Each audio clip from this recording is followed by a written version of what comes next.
আজকে আপনি যদি হাত পাখা পূর্তিকে ভোট দেন, তাহলে ভোটটা পাবে আল্লাহর নবী। যদি আপনি নৌকা মার্কায় ভোট দেন, ভোটটা পাবে বর্তমান প্রাইম মিনিস্টার শেখ হাসিনা। আপনি যদি ধানের শীষে ভোট দেন, তাহলে ভোটটা পাবে খালেদা জিয়া। পীর সাহেব বলছেন কোন ব্যক্তি যদি নৌকা মার্কায় ভোট দেয় তাহলে সে ভোট পাবে এই দলীয় প্রধান শেখ হাসিনা। আর যদি কেউ ধানের শীষে ভোট দেয় পাবে দলীয় প্রধান খালেদা জিয়া। আর যদি কেউ হাত পাখা মার্কায় ভোট দেয় তাহলে সে ভোটটা পাবে আল্লাহর রাসূল সাল্লাল্লাহু আলাইহি ওয়াসাল্লাম। কথাটা কি ঠিক না ভুল? উনি কত বড় মূর্খ দেখেন, ওনার কথা অনুযায়ী উনি ফলসে পড়ছে। নৌকা মার্কা ভোট দিলে এই দলীয় প্রধান যিনি তিনি পাবেন, তাহলে হাত পাখায় ভোট দিলে এই দলীয় প্রধান যিনি তিনি তো পাবেন ওনার কথা অনুযায়ী। কিন্তু উনি ভোট ব্যাংক করার জন্য, নিজের ভোট কামাই করার জন্য দেখেন এই ভোটের রেফারেন্সটা দিয়েছেন কার নামে? আল্লাহর রাসূলের নামে। ও কত বড় মূর্খ, কত বড় ডাহা মিথ্যাবাদী, ধর্মের নামে কত বড় মিথ্যা কথা বলতে পারে এরা।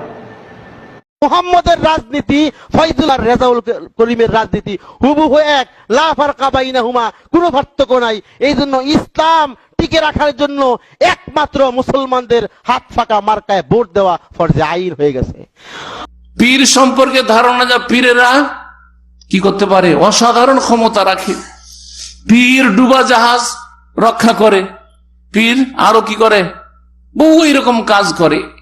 এত যখন পীরেরা ক্ষমতায় রাখে, তো জনগণের আবার ভোট ভিক্ষা করার দরকারটা কি? কেরামতির মাধ্যমে ক্ষমতা দখল করে নেবে।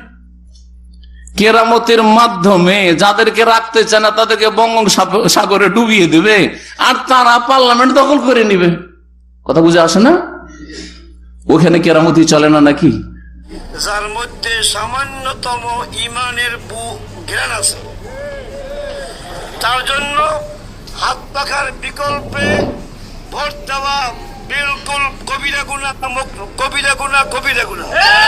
চরমনাইয়ের পীর সাহেব বলেছেন, আসন্ন বরিশাল মেয়র নির্বাচনে তাদের মনোনীত প্রার্থী হাত পাখা মার্কায় ভোট না দিলে কবিরা গুনাহ হবে। গাঁজাখুরি মার্কা কথা, এই সমস্ত কথাকে বলতে হয় যে গাঞ্জাখুরি কথা। আপনার সামনে 5টা বাক্স আসছে, একজনে নিয়ে আসছে জিয়াউর রহমানের আদর্শ বাস্তবায়ন করবে, একটা বাক্স আসছে। শেখ মুজিবুর রহমানের আদর্শ বাস্তবায়নের জন্য একটা বাক্স আসছে, এই এরশাদের আদর্শ বাস্তবায়নের জন্য একটা বাক্স আসছে। এরকম বিভিন্ন বিভিন্ন তন্ত্রমন্ত্র মানব রচিত নিয়ম বাস্তবায়নের জন্য একটা বাক্স আসছে। আসছে না? আসছে না? ইসলামী আন্দোলন বাংলাদেশ হাত পাকা প্রতীকে আল্লাহ এবং আল্লাহর রসুলের নিয়ম বাস্তবায়নের জন্য একটা বাক্স দিয়েছে। আমাদের দেশের এক পীর বলেছে তাকে ভোট দিলে নাকি আল্লাহ রাসূল সাল্লাল্লাহু আলাইহি ওয়াসাল্লামকে ভোট দেওয়া হবে। নাউজুবিল্লাহ, এটা একটা কুফরি কথা।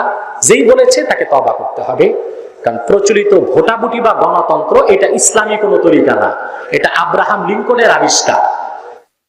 হাত পাখা, মহিলারা হাত পাখা